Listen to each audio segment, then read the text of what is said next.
Subscribe to be part of our mission to spread light, knowledge, and benefit, one video at a time. Assalamu alaikum wa rahmatullahi wa barakatuh. Subhanallah. First of all, Bismillah ar-Rahman ar-Rahim. Jazakallah khair for having me here in your beautiful town of Cape Town. Subhanallah, it's such a beautiful place that I already feel like I'm at home. And may Allah bless you and reward you and keep you all patient and steadfast together here. You know, so at the back, people always ask me, where's your script? What are you going to talk about? And I always say, there's only one thing I'm going to talk about, and that is death, the destroyer of pleasure. Do I have a script? No, I don't have a script. I just talk from my heart. I talk from what I know. I talk for what I see every single day of my life. And as many of you watch on the screen, on social media, day to day, what we do, it's happening everywhere around the world. This is just one part of it, what you see. You know, today I had the opportunity to go to a cemetery. I think it was called Mowbray Cemetery or something.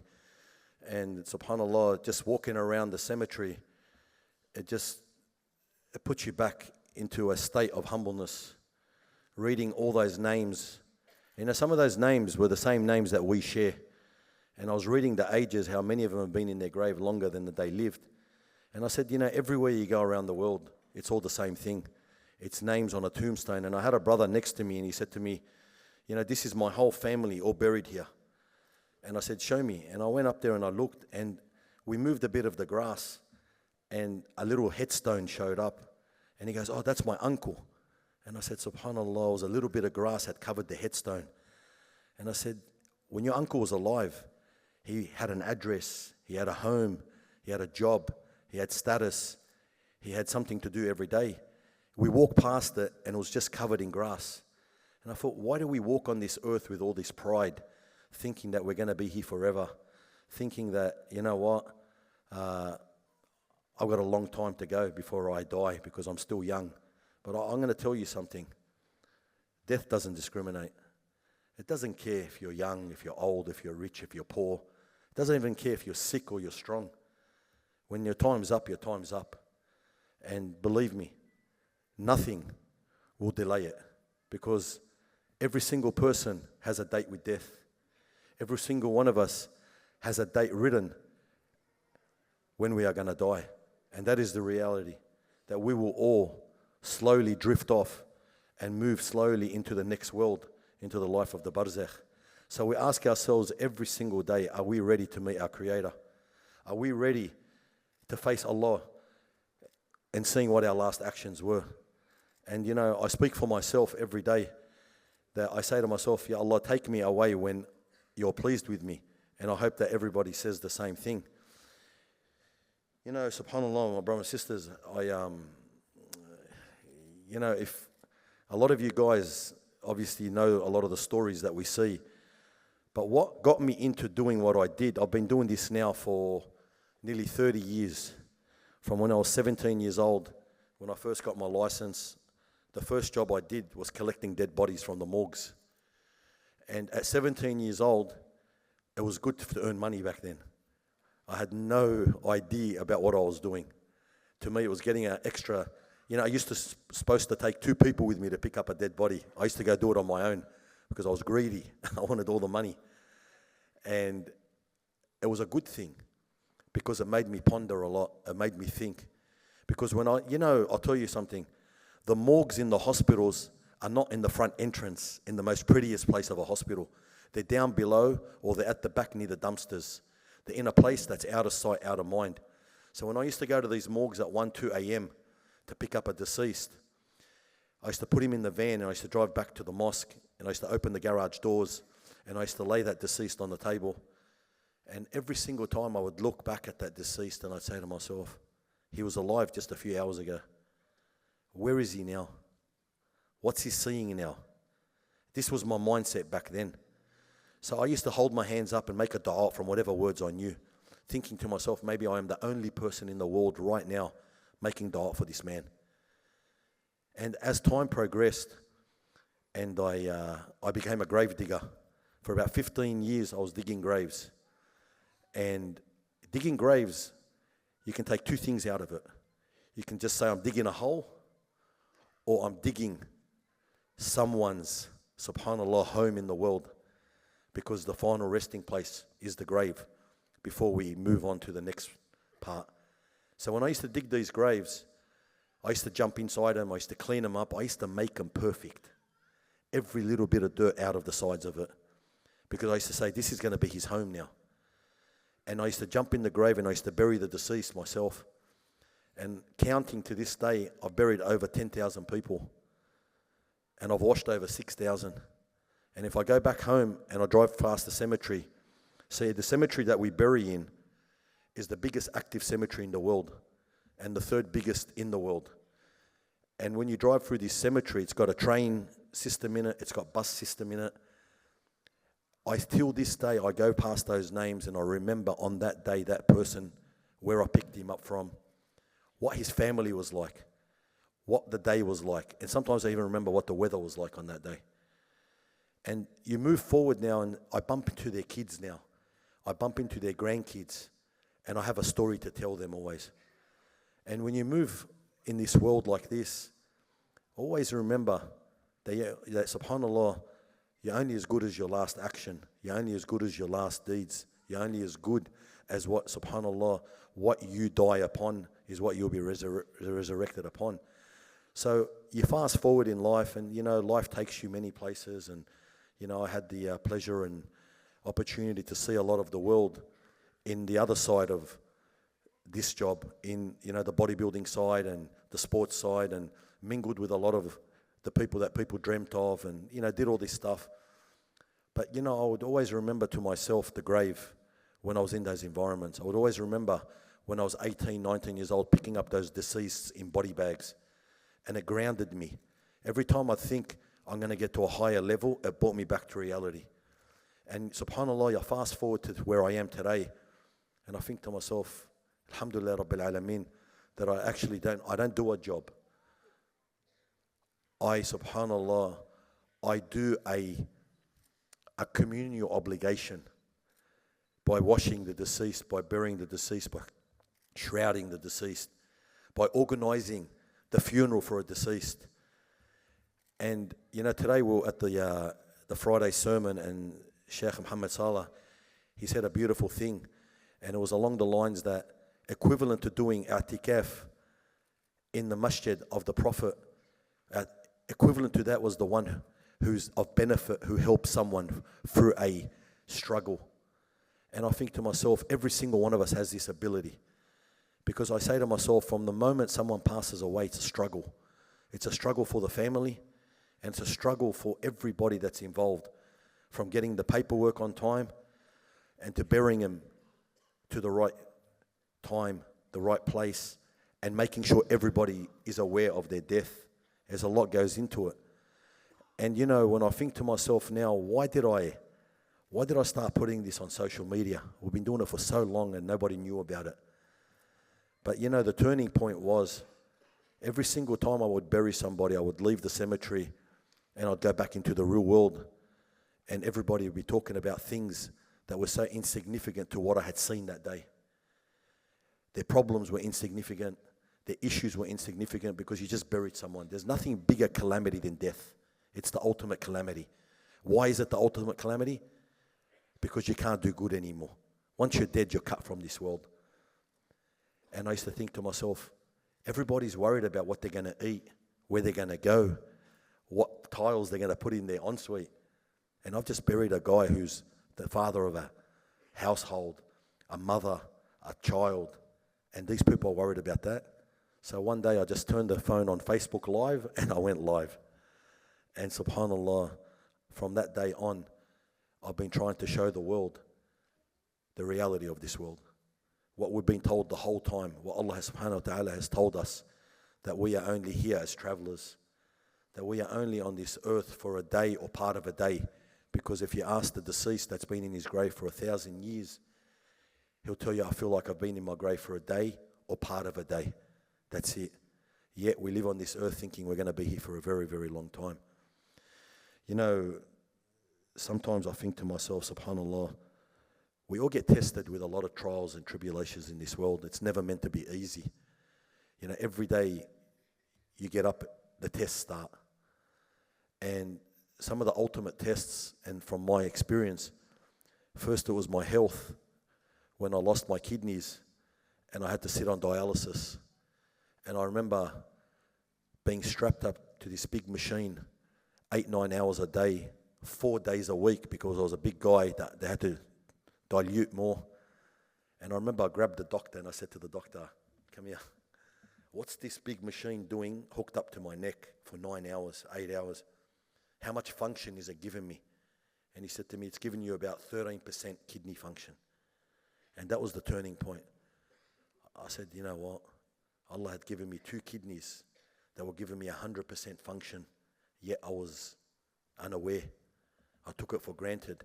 And now I have to sit on a machine so I can have 13% function.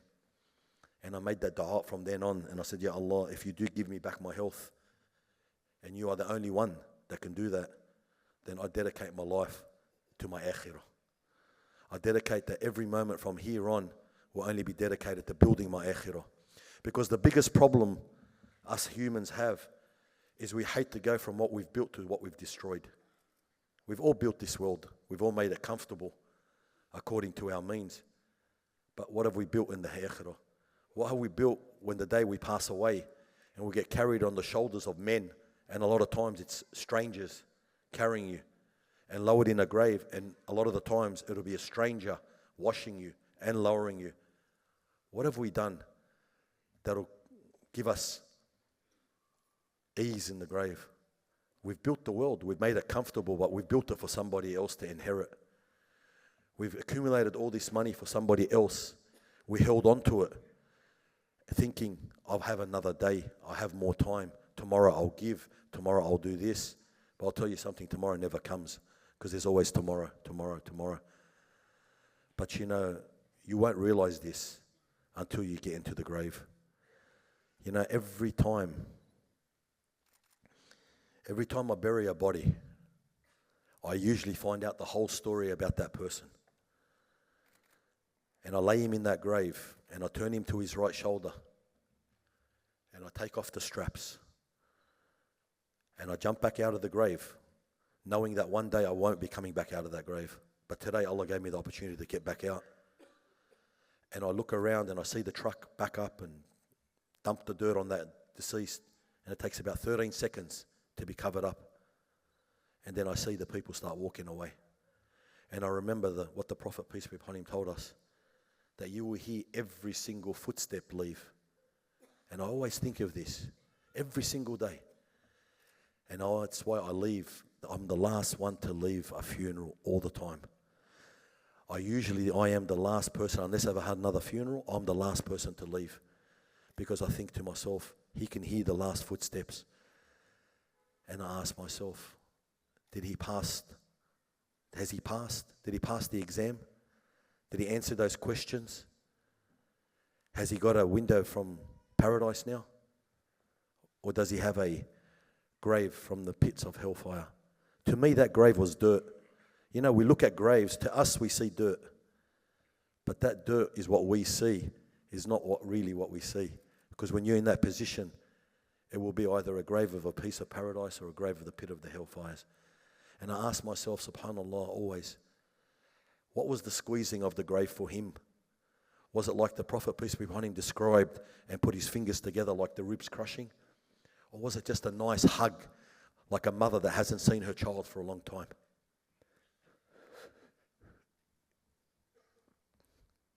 If that doesn't make you tremble, then what makes you tremble? Then go check your heart. Because every single one of us is going to be there one day. Every single one of us. Every single day, names are popping up. This person passes away, that person passes away, yet we keep on saying, I've got more time, I've got more time. You know, until you bury your parents, you'll never realize what this life was about.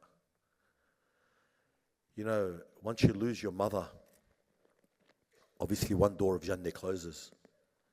But you'll never have the opportunity to say mum again. You'll never ever get to have that feeling of warmth that you had like when your mum was alive. I don't care if you are 60 years old. If your mum's still alive, you're still her little boy. That's the mother's rahmah.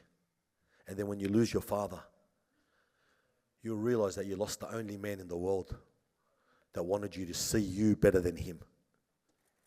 And you know, I remember just 4 months ago, I buried my dad. And as my dad was passing away, I could see his veil thinning out slowly over a 4-day period. And as his veil was thinning, he was seeing more of the unseen because of what he was talking, what he was saying, until he said the words, "Move, let the guests in." SubhanAllah. We were in that room. It's a very small room. And I knew that he had seen the angels. And you know, when his soul came out, and if you ever got the opportunity to be in a room when someone's soul comes out, you'll see how the life of a human goes, how the body changes, how the eyes lose their piercing, they lose that sharpness they got because the soul has divorced the body, the soul has departed. But when it happens to the man that carried you when you were a baby, it hurts. And you know, Allah gives you the strength to deal with it when it happens. And I remember I went back to the funeral parlour, I picked up the van, and the paperwork I was filling out this time had my dad's name on it, not some stranger's name. My surname, my dad's name, his address, our home address, etc. You go there and you pick up your father in a bag, in a plastic bag called a body bag now. And you put him in the back of a van. And as you drive back to the masjid, to the funeral parlour, you think to yourself, this was the man that taught me how to drive. This is the man who used to wait at night when you get up to mischief, hiding at the back door when you're trying to sneak back in. Now you're taking him to give him his rights. And you know, I remember that you'll never forget the day of your parents' funeral. You'll never forget it.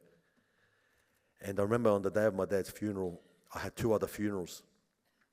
So I washed my dad first, and I continued to wash the other deceased after him, just like the rights of everyone else. Nobody is better than anyone.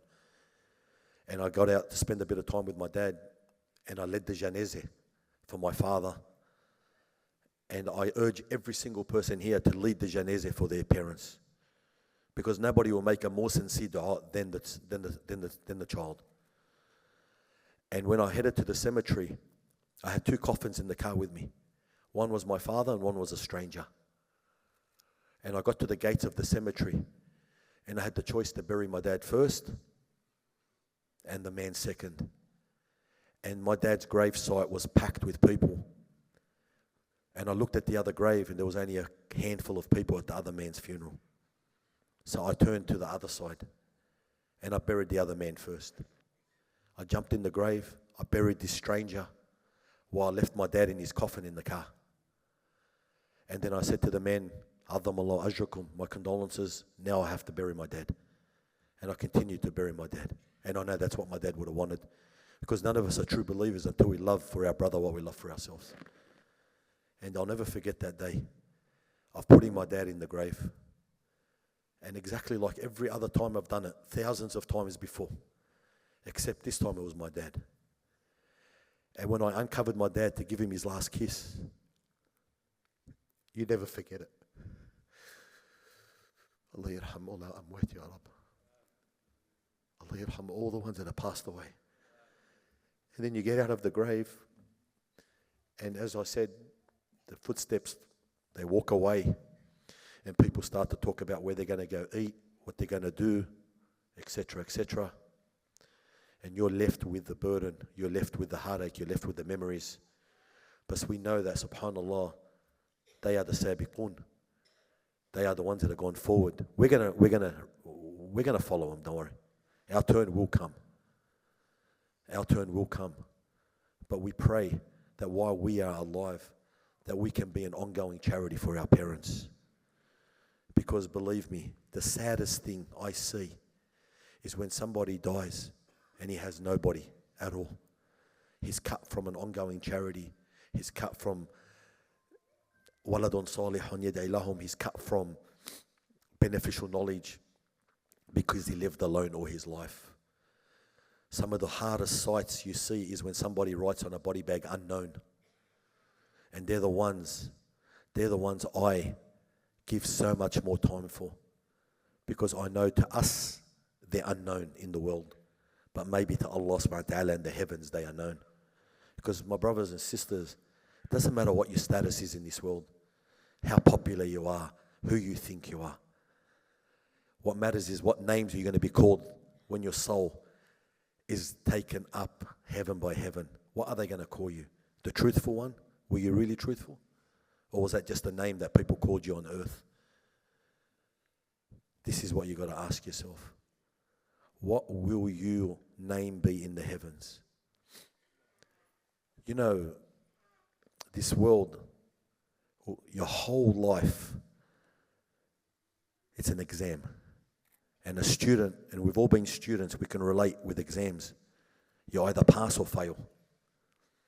And for a believer, the point of passing is simply a few words. It'll be either, O pure soul, come out to the forgiveness and mercy of your Lord, or O you evil soul, come out to the wrath and anger of your Lord. That's it. And every single time I get a deceased that's smiling.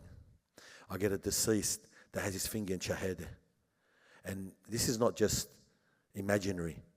I see the videos. I see the lead up to the death.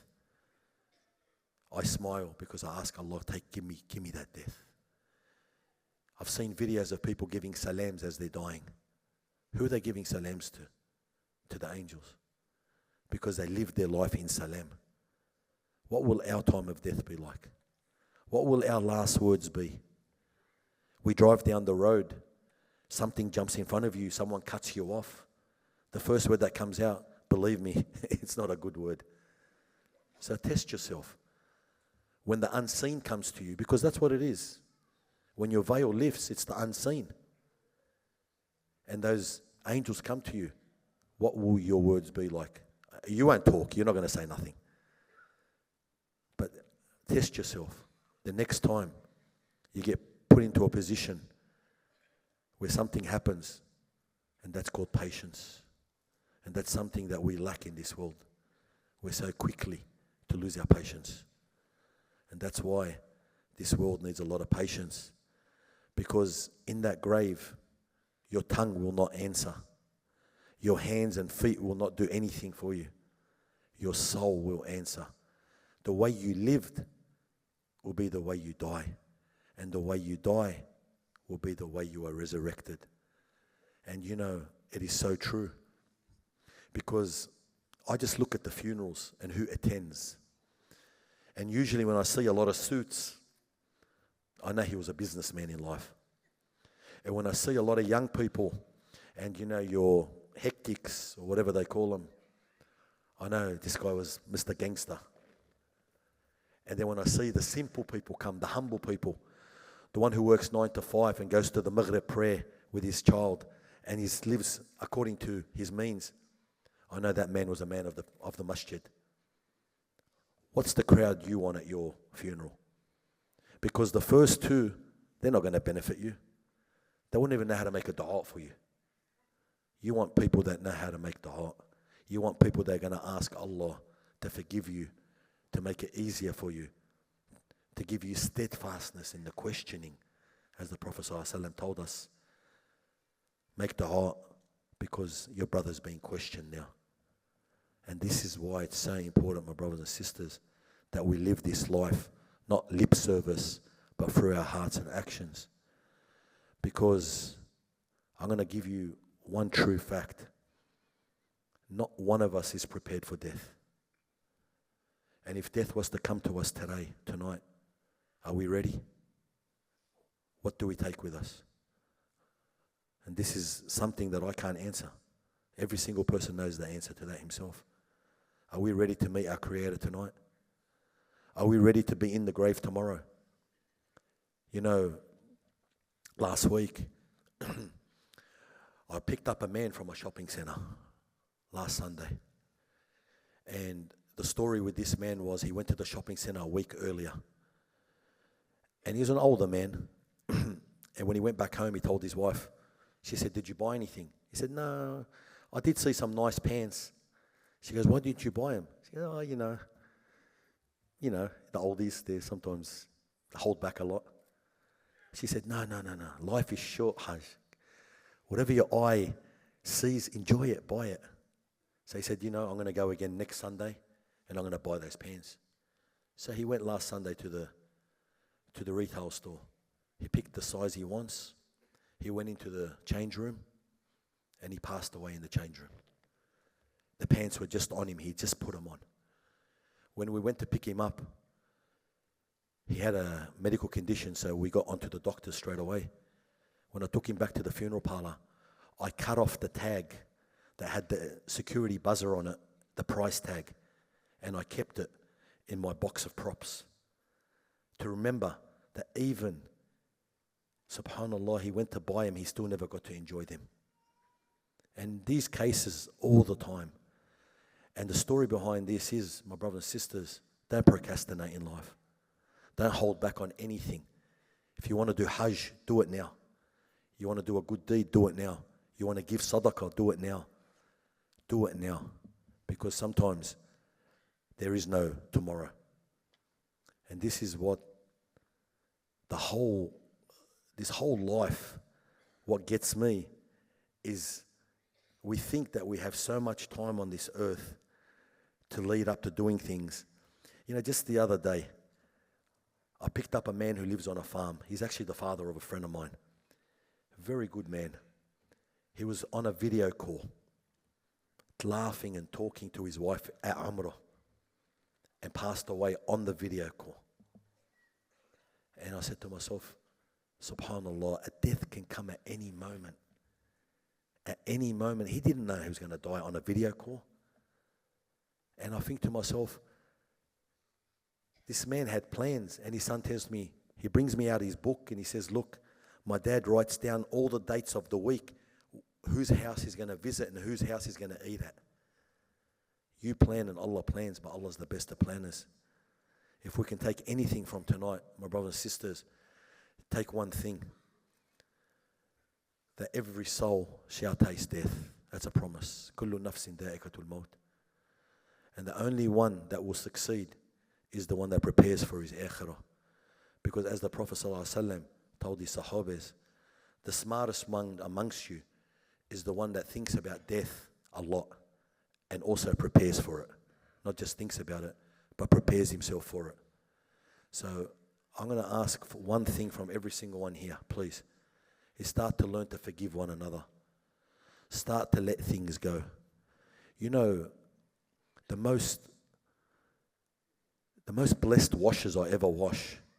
And after doing this for so long, I get a feeling now when I wash a body to ask the questions to the family, and they're usually the answers that I know they are. The ones that end up smiling when you've washed them and shrouded them, and I promise you they're smiling. Because when you first start, they don't look like that. But once you purify them, once you give them the ghusl, once you give them that right and shroud them, a smile comes out. They start to beam, the skin goes like baby again. And then you ask the family, "Tell me about your father." They say, my father was a guy that just used to be a peacemaker. Never held grudges against anyone. If any two had altercations, had differences, he would bring them together. He would tell them, "Let it go." That's what my father was. And subhanAllah, every single person that has that trait seems to have that blessed ending. Because they die with no grudges. They die with no resentment in their hearts. It's something we got to learn to do, is let it go. Forgive one another. I remember not long ago, I picked up a man and his son told me, my father, subhanAllah, he was a peacemaker. And the last person he spoke to was his brother, who was overseas. And he said to his brother, "My brother, please reconcile your kinships with your sister. You haven't spoken for 10 years. And his brother said to him, if you call me about this issue again, don't call me again. And he hung up on him. That man died a few hours later after that phone call. The brother that hung up on him will live with those regrets for the rest of his life. It's very easy, my brothers and sisters, to let it go. The worst thing I see at funerals is regrets. Regrets are the hardest things I see, and I see a lot of it. I see people standing on top of dead bodies, spilling their guts out of what they should have done. But it's too late now. Do it now. Do it while you can. Do it while you're alive. Do it while the other person is alive. There's no use walking up to a bit of dirt and asking for forgiveness. It's too late. Do it while the person's alive. Save yourself the torment, the regrets, because we're going to have enough in the grave than to worry about extras like this. So my brothers and sisters, may Allah bless you and reward you all. May Allah subhanahu wa ta'ala accept all our deeds. May Allah subhanahu wa ta'ala accept this gathering and make it a witness for us on the day of judgment. And if one of us hears the news of the other, attend their janazah, please. Try to attend the janazah of each other and try to make dua for each other so that on the day of our death, Allah will send the righteous people for us. And visit the cemeteries. Go visit the cemeteries. Wallah, take your kids to the cemeteries.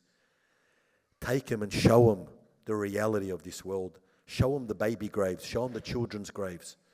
Show them that this world is temporary from this age before they get delusionized. If you're benefiting from this content, support Eman Legacy with a donation and help us continue creating more impactful productions, inshallah.